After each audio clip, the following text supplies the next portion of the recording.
Hello, Amanda. How are you doing today? Hi, I'm okay. Thanks for asking. How are you?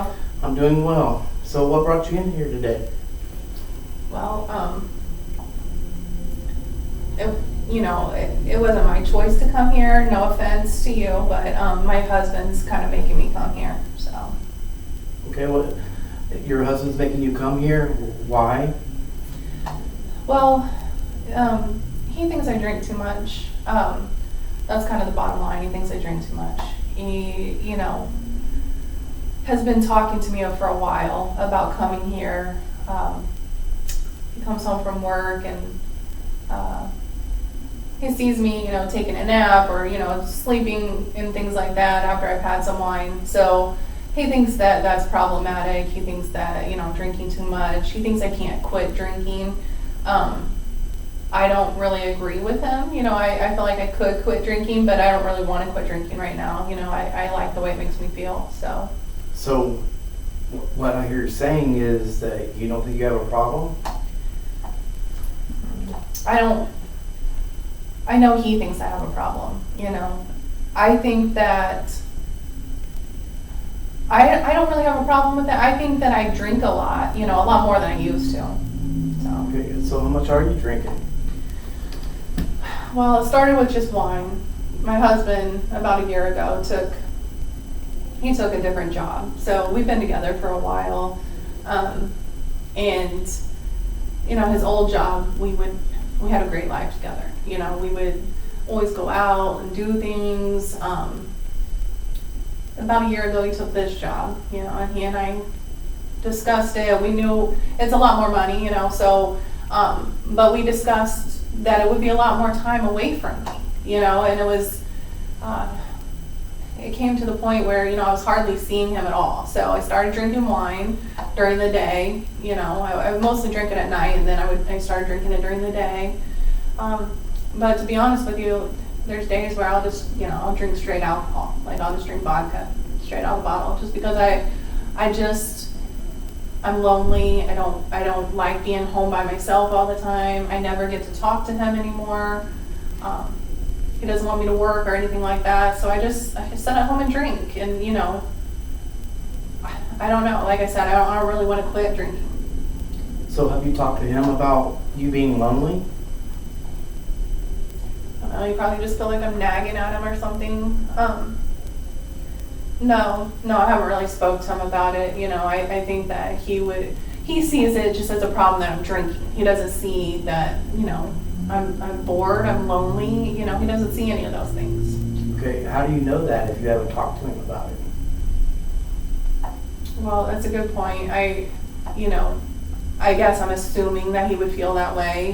He works hard at this job, and he comes home and he wants dinner made, or he wants to be able to relax, and most of the time I had already had a few drinks or a lot of drinks, and so, he says that I'm passed out when he gets home, and that he can't even communicate with me because I'm passed out. I do go to bed earlier now, but I don't know. I feel like he's over exaggerating it. I feel like he wouldn't understand, how I feel. He won't understand that I'm lonely and that I'm bored and things, because we did discuss this before he took the job. I knew I'd have more time on my own, but I just didn't think it would be this lonely and this, Well, I have a couple questions for you. I'm still wanting to know why you don't communicate this with your husband. And also, are you passed out when he comes home? Well, honestly, if I'm being honest, just between me and you, the reason why I don't communicate with him is probably because I'm passed out, I don't, I hate saying that. It's painful for me to actually say this to you. But if I'm being honest, there are times I don't even see my husband. The next day he'll tell me, he stayed up the entire night wondering if I'm going to wake up the next morning because I had been getting sick, or I, passed out to the point where he didn't know if I was breathing anymore, and I write that off a lot of the time as he's over exaggerating. But no, I haven't spoke to him about it and about, how he feels about this at all. Well, when you said that you feel like or you would be nagging him, Mm-hmm. if you would say anything to him, I think that when he's doing this, checking on you, making sure you're okay, he's concerned about you. And that's legitimate that he can have that concern because he wants to come home to make sure his wife's okay. And if you're passed out, he don't think you're okay. You saying this back to me makes me feel bad because, I put up this defense against him, automatically, that I think that he's just going to, be mad at me or be annoyed with me or think that I'm the problem. I've never really thought about it as, he goes to work all day, stressed. This job's really hard, and he stresses about it. Comes home and probably has to stress about me too, meaning, he's probably worried that I'm probably not going to wake up one day, I've been drinking a lot. Well, I'm not trying to make you feel bad. Mm-hmm. What I'm trying to do is get you to reframe the whole situation and look at your husband's perspective. Right. Yeah, and I didn't mean that you make me feel bad necessarily. It just makes me feel bad that it took you saying that to me for me to realize it, He's a good guy, and I probably underestimate the fact that he would be more understanding. He did try to get me to come here, right? Like, instead of just kicking me out or something, he wants me to be healthy, and I know I'm not, and he knows I'm not. So, do you want to be healthy? I say I don't want to quit drinking, but I really just want to feel better.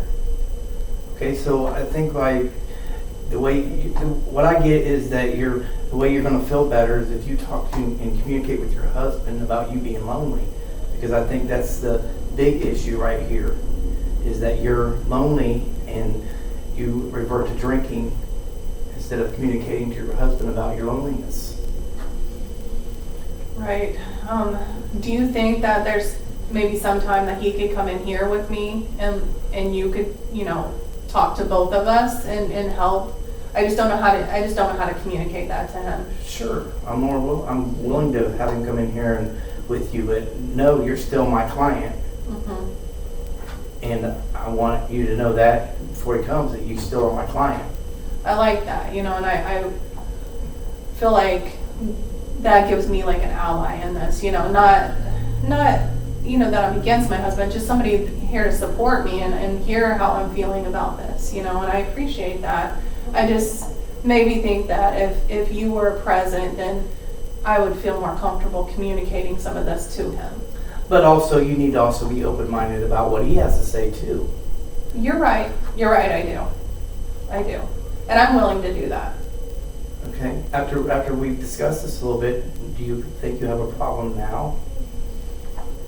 I think that, yes. I think that I drink way too much.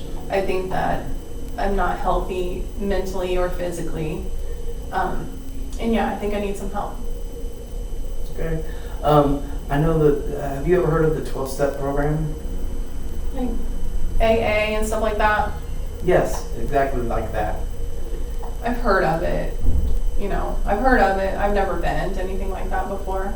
Okay, well, it's a support group. It's Alcoholics Anonymous, and it's a bunch of individuals that have an addiction to alcohol or other substances for that matter, and they come together and they talk about issues they've had in their life, and it makes it for an alcoholic or drug addict to come to those, it makes them feel more comfortable because they can express what they need to say to each other and understand that it's just not one person's problem, it's a bunch of people's problem.